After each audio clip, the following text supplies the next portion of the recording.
Hi, hello, namaste. Once again, welcome back my channel. Lillul Sinollu. Nenu mi Vishwanath.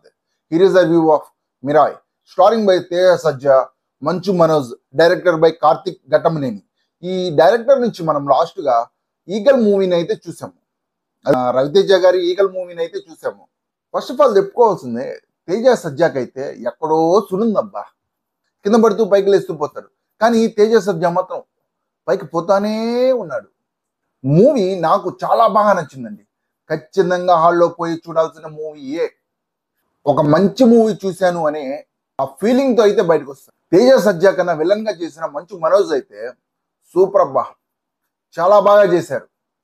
Villain గా చేసిన మంచు మనోజ్ గారి BGM అయితే, మంచు మనోజ్ గారు వచ్చినప్పుడు వచ్చే బీజిఎం అయితే నాకు చాలా బాగా నచ్చింది. నాకు అందరికన్నా అంటే హీరో వచ్చినప్పుడు వేసే బీజిఎం కన్నా వచ్చినప్పుడు వేసే బీజిఎం అనేది చాలా బాగుంది. నాకు చాలా బాగా నచ్చింది. విఎఫ్ఎక్స్ అయితే కొన్ని దగ్గర అబ్బా బిల్లే ఉందరా అనిపిస్తుంది. కానీ కొన్ని దగ్గర తెలిసిపోతుంది, విఎఫ్ఎక్స్ వాడారని తెలిసిపోతుంది కొన్ని దగ్గర. మూవీ స్టోరీ లైన్ ఏంటంటే, అశోకుడి కాలంలో అశోకుడు తన శక్తిని మొత్తం 9 గ్రంథాలలో భద్రపరిచి ఆ 9 గ్రంథాలని 9 మంది ఆ గ్రంథాలన్నీ మంచు మనోజ్ చేయించుకోవాలని ట్రై చేస్తూ ఉంటాడు. ఆ గ్రంథాలన్నీ మంచు మనోజ్ గారికి దక్కలేదా? తేజ సజ్జా ఆ గ్రంథాలు మంచు మనోజ్ గారికి దక్కకుండా ఎలా ట్రై చేశారు అనేది మూవీ స్టోరీ లైన్. మూవీలో ఫైట్స్ అయితే సూపర్ అబ్బా, చాలా బాగా నచ్చాయి ఫైట్స్ అయితే. కెమెరా వర్క్ కూడా చాలా బాగుంది. మూవీ యొక్క టోటల్ బడ్జెట్ వచ్చేసి 50 CR లో అంత మంచి విజువల్స్, 50 CR లో మంచి విజువల్స్ అయితే తీసుకుని వచ్చారు. కానీ మంచి అవుట్పుట్ అయితే తీసుకుని వచ్చాడు. కానీ పెద్ద హీరోలు వాడాడు. బడ్జెట్ కొంచెం ఎక్కువ ఉంటే బాగుండు అనిపించింది నాకైతే. బడ్జెట్ కానీ కొంచెం ఎక్కువ ఉంటే ఇంకా బాగా వస్తుంది కదా, ఇంకా మంచి అవుట్పుట్ వస్తుంది కదా అనిపించింది నాకు.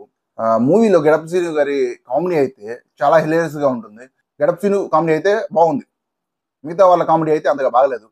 ట్రై చేశారు కామెడీ చేయడానికి ట్రై చేశారు, కానీ వర్కౌట్ కాలేదు. మంచు మనోజ్ గారు ఒక గ్రంథం కోసం ఫైట్ చేస్తూ ఉంటారు. ఆ ఫైట్ చేస్తూ ఉంటే ఆ గ్రంథం ఎక్కడ ఉందనేది అతనికి మాత్రమే తెలుసు. అతను అంటే ఫైట్ చేస్తూ ఉంటే వెళ్ళేసి ఆ గ్రంథం తీసుకొని వచ్చేస్తాడు. అది ఎందుకు తీసుకొని వచ్చాడు, అక్కడ కొంచెం స్టోరీ పెంచుంటే బాగుండు కదా అనిపించింది నాకు. ప్రీ క్లైమాక్స్ కూడా అంతగా అనిపించలేదు నాకు. కానీ క్లైమాక్స్ మాత్రం ఒక రేంజ్ లో ఉందబ్బా. క్లైమాక్స్ మాత్రం చంపింది అంతే.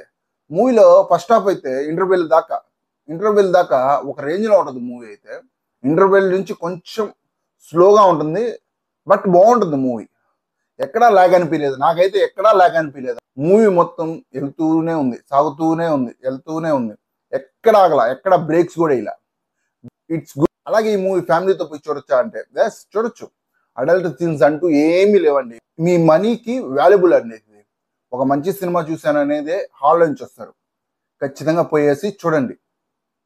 ఇంకోటి ఏంటంటే, మూవీలో ఇళ్ల మధ్యలో హెలికాప్టర్ దిగుతుందండి. ఇళ్ల మధ్యలో హెలికాప్టర్ ఏందబ్బా దిగడం? ఇళ్ల మధ్యలో హెలికాప్టర్ దిగుతుంది, మళ్ళీ ఇళ్ల మధ్యలో నుంచి హెలికాప్టర్ పోతుంది పైకి. అసలు ఇళ్ల మధ్యలో ఎట్ట పాసిబుల్ అవుతుంది? ఆ డైరెక్టర్కే తెలియాలి ఎట్ట దింపాడో.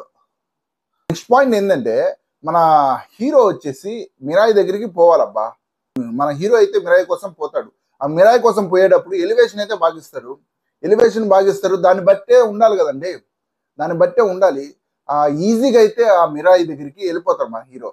అక్కడ కొంచెం నాకు ఇంపార్టెంట్ వస్తువు మనకు దక్కాలంటే అంత ఈజీగా ఏం పెట్టడు కదా, ఎవ్వరు అంత ఈజీగా అయితే ఉండదు. కానీ మన హీరో ఈజీగా అయితే మిరాయి దగ్గరికి వెళ్ళిపోతారు. దగ్గించుకోవడం కొంచెం వివాదం పడతారులే, దగ్గించుకునేది వెళ్ళడం మాత్రం ఈజీగా వెళ్ళిపోతారు అబ్బా. స్పైడర్ మూవీలో సూర్య గారు ఎలాగా విలన్ గా మారడానికి తన బ్యాక్ స్టోరీ ఉంటుందో, అలాగే మంచు మనోజ్ గారి కూడా బ్యాక్ స్టోరీ కూడా అలాగే ఉంది. అలాగే కొంచెం వైబ్స్ అయితే కనిపించాయి నాకు యాక్చువల్లీ స్పైడర్ మూవీ కూడా చాలా ఇష్టము. మీకు ఎంతమందికి ఆ మూవీ అయితే ఇష్టమో కింద కామెంట్ సెక్షన్ లో కామెంట్ చేసేయండి. ఫైనల్ గా ఈ మూవీకి వచ్చేసి నేను 5కి 4 రేటింగ్ అయితే ఇస్తాను. సో ఇదండి. మీకు ఈ వీడియో నచ్చినట్లయితే లైక్ చేసి, షేర్ చేసి, కామెంట్ చేయండి. తప్పకుండా అయితే మన ఛానల్ సబ్స్క్రైబ్ అయితే చేసుకోండి. అంతవరకు ఉంటా మరి, బాయ్.